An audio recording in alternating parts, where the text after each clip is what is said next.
So I'm not in a great mood today, like productivity wise. I'm not sure if I want to be doing a video today, but we'll see how this goes. It might have to do with the fact that I'm trying to fix my sleep schedule and it's kinda throwing me off. Also, let me mention real quick that it is Trans Visibility Day, which is, woo! Yay, trans. I don't know. I don't know what I'm doing, okay? Hey everyone, it's Saturday, I'm Flynn, and you're watching my BrainLog.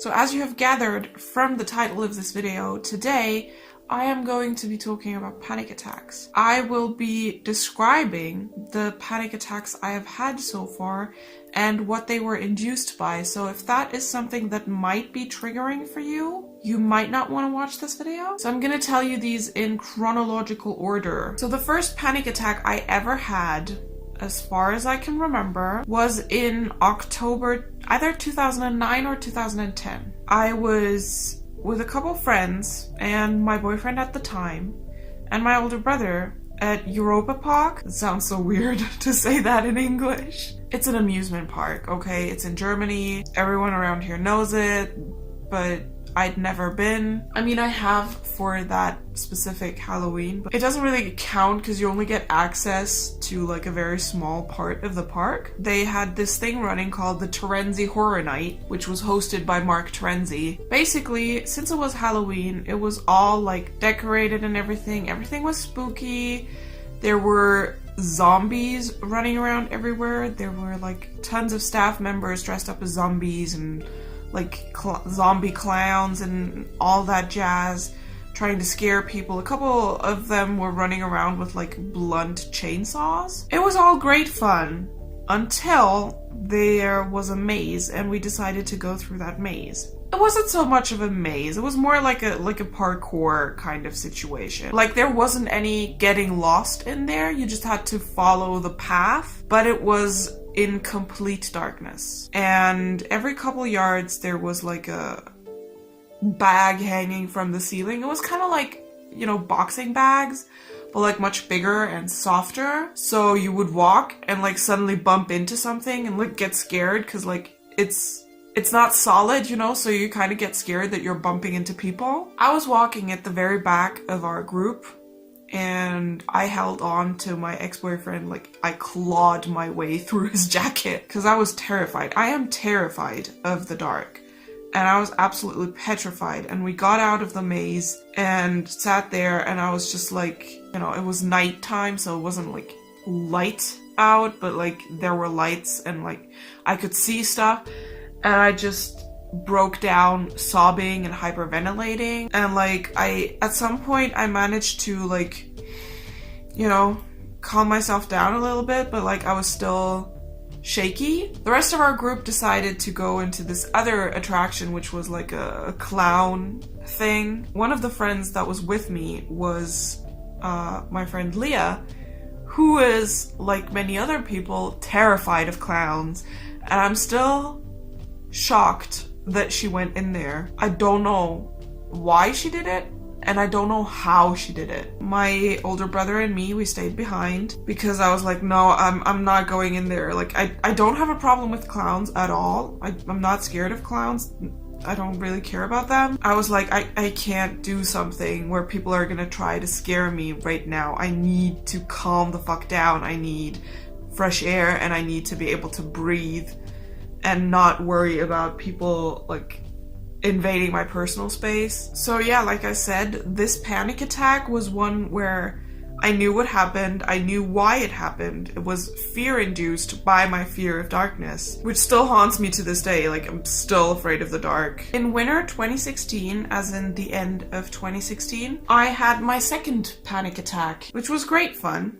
I was sat on the sofa and I actually wrote this down somewhere, but I couldn't find it. I was sitting on the sofa and I had a conversation with my sister Maddie, and I was just sat there, and at some point, like, I was like, I'm gonna get up and like get a drink or something. I wanted to get up to the kitchen and I just couldn't. This was a time where I had really bad depression. Like, I still have depression, but like, I'm okay at the moment, at this very moment. And at that time, it was really, really, really bad. I was sat there and thought, I'm gonna get up and like, you know, go to the kitchen and grab something.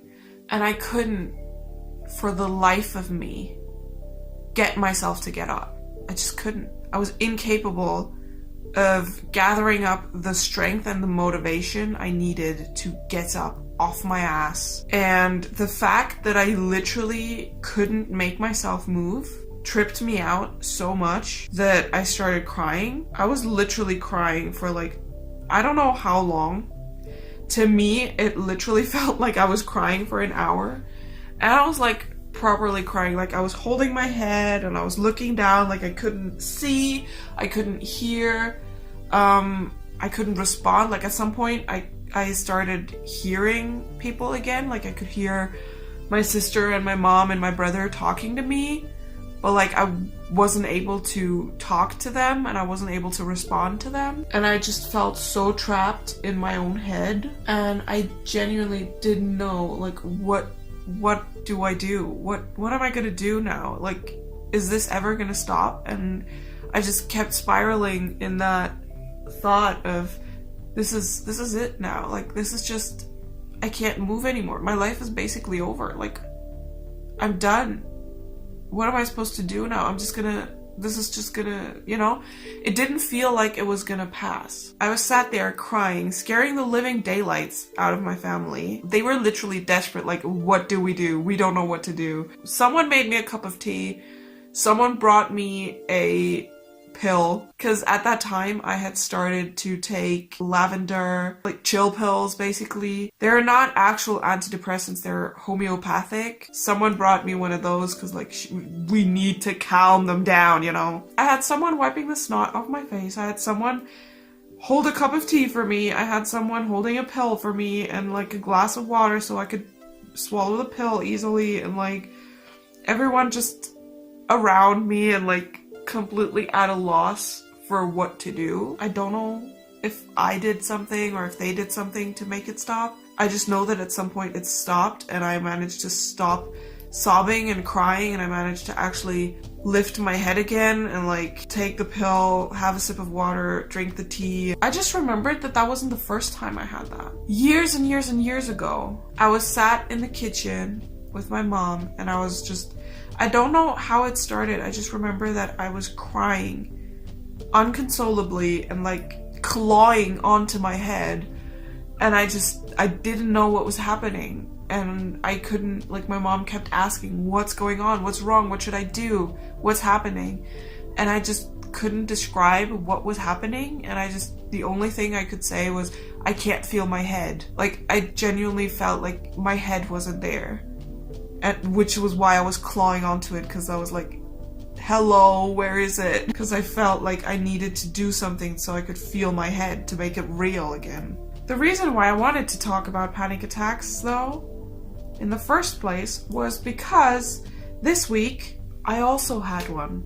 And I know very well what induced it. It was not fun. So my latest panic attack happened this week's Wednesday. I was going to therapy and my dad drove me to the station. I unbuckled my seatbelt, I heard it clunk, I left the car, I walked towards the platform, put on my headphones and like was grabbing for my phone, and I like patted down all my pockets and I was like, where the fuck is my phone? And I started like, oh my god, did I lose my phone? Did I forget it at home? And I like had to walk back to where my dad had parked. He wasn't there anymore, but I like had to walk back like 2 or 3 times to check if I dropped my phone somewhere. And I started like panicking, like, what if I did drop it and someone picked it up and I'll never see my phone again? And like I was like, you know, I was already like, oh my god, where's my phone? Where's my phone? Where's my phone? And then I had to keep reminding myself, oh no, wait.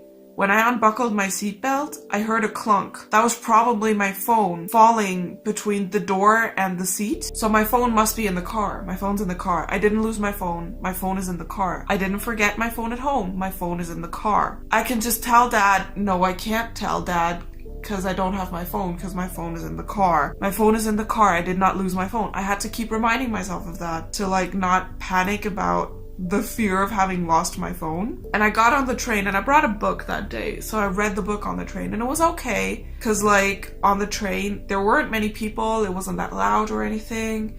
It was pretty okay because it wasn't peak time or anything. I took the train and I arrived at the station in the city and got off the train, and that's when it started. Like my skin started feeling all prickly and hot and numb at the same time, and like everything started humming around me and like everything went blurry, like the whole world was on fast forward except for me. I made a video a while ago on grounding and why I wear headphones when I go out. This is why. I kept thinking I need to tell someone about this. I need to write to someone, but I can't because I don't have my phone. And if I wait, I won't be able to remember the stuff, you know? If I don't write it down now, I'm gonna forget. So I knew that I had a pen in my bag, but I was like, yeah, but I don't have anything to write on. What am I gonna write it on? Like my arm or whatever?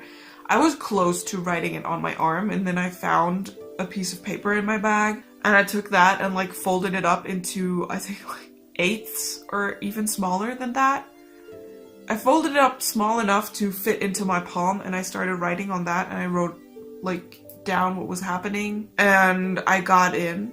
And usually I start off therapy with like some platitude, like I'm tired, but like I need to start somewhere, you know? And that day it was literally just like, I feel like I just went through hell coming here. And I explained the whole thing to him and I just started crying. The way back was less bad than the way there, but it was still like not great. I still hated it with the fire of 1,000 suns. Because I realized at that point during therapy that it's been more than 10 years since the last time that I went somewhere on my own without music in my ears. Because I've done that for going out on my own ever since I got my first MP3 player, which I got Christmas 2007. My battery is empty and I literally have nothing else to do except sign off. I'm just gonna put in a still and like keep talking. Just one more thing. I've been thinking about expanding this channel a little bit. I mean, you all know that on this channel I talk about mental health, but I also talk about like trans related stuff. And I've been thinking about splitting those up into BrainLogs and trans logs. So I'm gonna do that. But also I'm thinking about making those trans logs in German because there is an immense shortage of education about trans things in German online, I feel like. Especially when it comes to like non-binary issues. No one really talks about that in German. I would still make those videos, like I would put in closed captions in English, you'd still be able to watch it. Please let me know what you think about that in the comments. Just let me know if you think that it's okay if they're in German, or if you're excited for them to be in German, or if you really don't want them to be in German. And in any case, please tell me why. If you like this video, then please give it a thumbs up. If you want to see more of me, then you can subscribe to my channel in the upper corner, or you can subscribe to my other channel where I talk about books and all kinds of other stuff in the lower corner. You can click the video if you want to see my grounding techniques, and I will see you again next Saturday. Bye!